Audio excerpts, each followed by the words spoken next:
आज हम हिंदी सेकंड में लेसन 7 पढ़ेंगे जिसका नाम है समास। अनेक शब्दों को जोड़कर संक्षिप्त एवं छोटे रूप में ढाल देना समास कहलाता है। जैसे नीले रंग का कमल का संक्षिप्त रूप नीलकमल है। इसी प्रकार घुड़सवार घोड़े पर सवार का संक्षिप्त रूप है। यहाँ अर्थ में कोई परिवर्तन नहीं आया है, यही संक्षेपीकरण की विधि समास है। नीले रंग का कमल इज इक्वल टू नीलकमल, घोड़े का पर सवार इज इक्वल टू घुड़सवार, यानी बड़े शब्दों को छोटा कर दिया गया, तो ये हमारा समास कहलाता है। परिभाषा होती है दो या दो से अधिक पदों को मिलाकर सार्थक शब्द निर्माण की प्रक्रिया को समास कहते हैं। फिर शब्द समूह का यह संक्षिप्त रूप समस्त पद कहलाता है। इसमें पहला पद पूर्व पद और दूसरा पद उत्तर पद कहलाता है। जैसे राजपुत्र में पूर्व पद राज तथा उत्तर पद पुत्र है। अब समास विग्रह होता है। समस्त पद को फिर से पूर्व अवस्था में, जैसे संधि को हम विच्छेद में करते हैं, वैसे समस्त पद को फिर से पूर्व अवस्था में लाने की क्रिया को हम समास विग्रह कहते हैं। जैसे समस्त पद है राजा रानी, इसको हम विग्रह करके करेंगे राजा और रानी। अठन्नी को 8 आनों का समूह। विद्यालय विद्या के का आलय। नीलकमल नीला है जो कमल। इस तरह से हम इसको विग्रह करेंगे। इसके बाद आता है समास के भेद। समास के होते हैं 6 भेद। पहला है तत्पुरुष, दूसरा अव्ययी भाव, तीसरा कर्मधारय, चौथा द्विगु समास, पांचवा द्वंद्व समास और छठा बहुब्रीहि समास। अब इनको भी कैसे कहते हैं? तत्पुरुष समास की परिभाषा, जिस समस्त पद में दूसरा पद उत्तर पद प्रधान हो और पूर्व पद पहला पद गौण हो, वह होता है तत्पुरुष समास। तो ये आपको तत्पुरुष समास के उदाहरण यहाँ पे कुछ दिख रहा है, ये देखिए, ये इस तरह से इसका खंड होता है। इसके बाद अव्ययी भाव समास।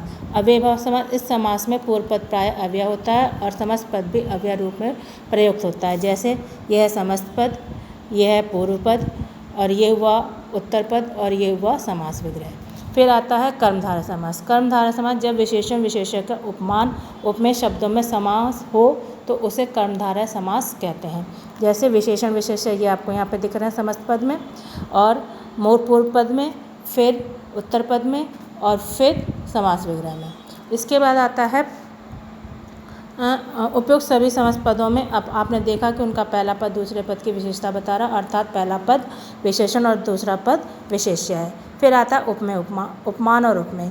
समस्त पद ये है, इसके बाद पूर्व पद है, इसके बाद उत्तर पद है और इसके बाद समास विग्रह है। अब उपयुक्त सभी पदों में आपने देखा कि कर्मधारय समास में समस्त पदों का विग्रह करते समय समान जो रूपी आदि तुलनात्मक शब्दों का प्रयोग किया गया है, जो रूपी, ठीक है। इसके बाद आता है द्विगु समास, जहाँ पहला पूर्व पद संख्यावाची विशेषण यानी संख्या गिनती हो और समस्त पद समूहवाचक हो बन जाए, उसे द्विगु समास कहते हैं। समस्त पद ये हो गया, शब्दों में चारपाई चौराहा, नंबरों में चारपाई चौराहा शताब्दी दोपहर, पूर्व पद हो गया, फिर इसके बाद उत्तर पद हो गया इसका, उसके बाद समास विग्रह। इस तरह के 4 पायों का समूह, 4 राहों का समूह, 100 शब्दों का समूह। फिर आता है द्वंद्व समास। जिस समास में दोनों पद प्रधान होते हैं तथा विग्रह करने पर या अथवा तथा लगता है, वह द्वंद्व समास कहलाता है। विग्रह करने पर या अथवा तथा लग जाएगा, तो इसमें द्वंद्व समास का उदाहरण यह आ गया आपके, देखिए सीता राम, माता पिता, स्त्री पुरुष, पाप पुण्य।